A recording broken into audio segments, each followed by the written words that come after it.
Só adianta viver se aprendemos a morrer para as nossas vontades e servir a Deus. Gente, pare por alguns instantes e pense como que seria esse mundo se a morte não existisse. Se fôssemos imortais, como que você imagina que seria esse planeta? Ora, a finitude sendo uma realidade para todos, podemos perceber tanto egoísmo, maldade, corrupção, tanta ganância, como se fôssemos até imortais, como se o acúmulo de bens materiais fosse infinito, como se pudéssemos usufruir eternamente. Os únicos bens que podemos usufruir eternamente são os bens espirituais. E muitas das nossas ações, nós não paramos para pensar o fruto espiritual que aquilo vai deixar. De que adianta viver muito se não melhoramos quem somos?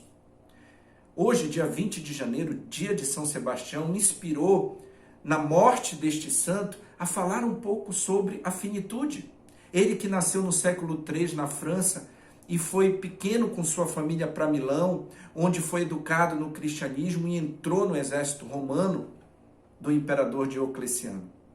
Como cristão de fé, ele começava a evangelizar nos bastidores do palácio. Para os gladiadores cristãos, procurava confortá-los. E o imperador Diocleciano, que era famoso por perseguir os cristãos e matá-los, quando soube, mandou chamá-lo e pediu que renegasse a sua fé, senão ele seria executado. E com a negativa, ele teve que ser morto. Amarraram num tronco e alvejaram com várias flechas. Para surpresa, à noite, quando foram pegar o corpo para ser enterrado, ele ainda estava vivo. Tiraram ele, cuidaram, e quando ele se recuperou, ele passou a pregar livremente sobre o cristianismo.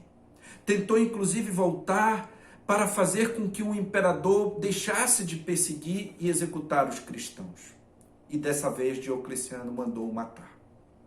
Jogou seus restos mortais no esgoto de Roma, e 400 anos depois da sua morte, o imperador Constantino, que se converteu ao cristianismo, mandou edificar, construir uma igreja em seu nome para abrigar os restos mortais. Esse exemplo de Marte, a propósito, a palavra martírio na teologia quer dizer testemunho, Deus quer hoje que tipo de testemunho que nós podemos dar com a nossa vida? É fazer com que nossa vida seja um serviço às pessoas e principalmente a Deus.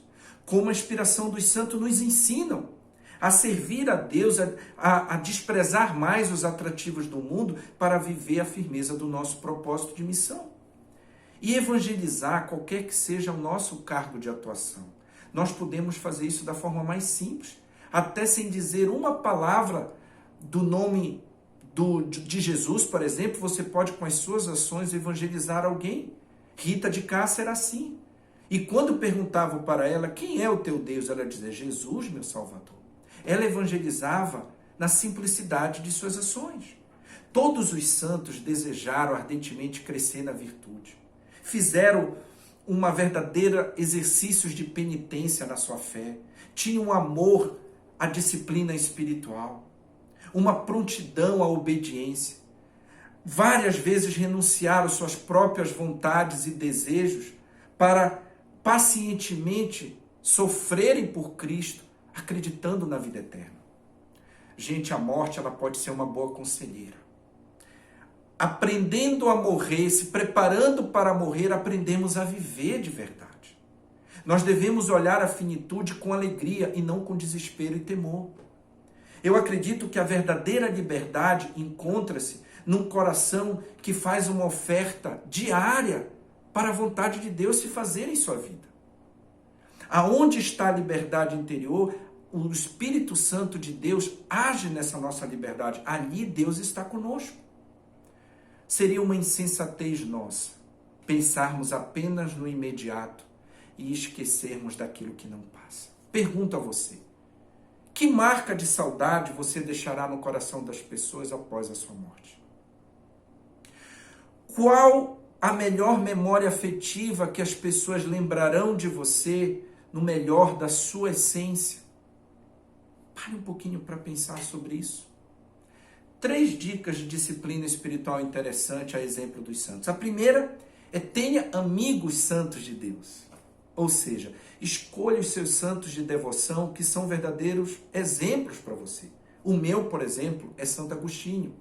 Mas eu tenho uma forte ligação também com o carisma de São Pio de Petrautina, São Paulo, Rita de Cássia, Teresa d'Ávila e tantos outros. Teresa de Calcutá, Teresinha do Menino Jesus, São João Paulo II, um contemporâneo do nosso tempo.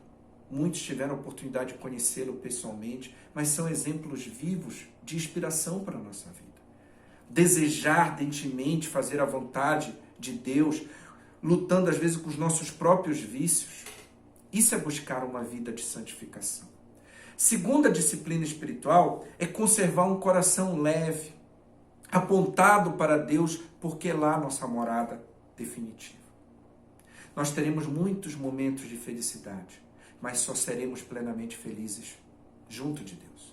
E terceiro, é levar as nossas orações a Deus com todas as nossas lágrimas e súplicas diante de nossas fraquezas, sem nos condenarmos. E a exemplo de muitos santos, também tiveram uma experiência de uma entrega de suas principais feridas. Mas Deus tocou cada uma delas. Mas que nós possamos nos arrepender.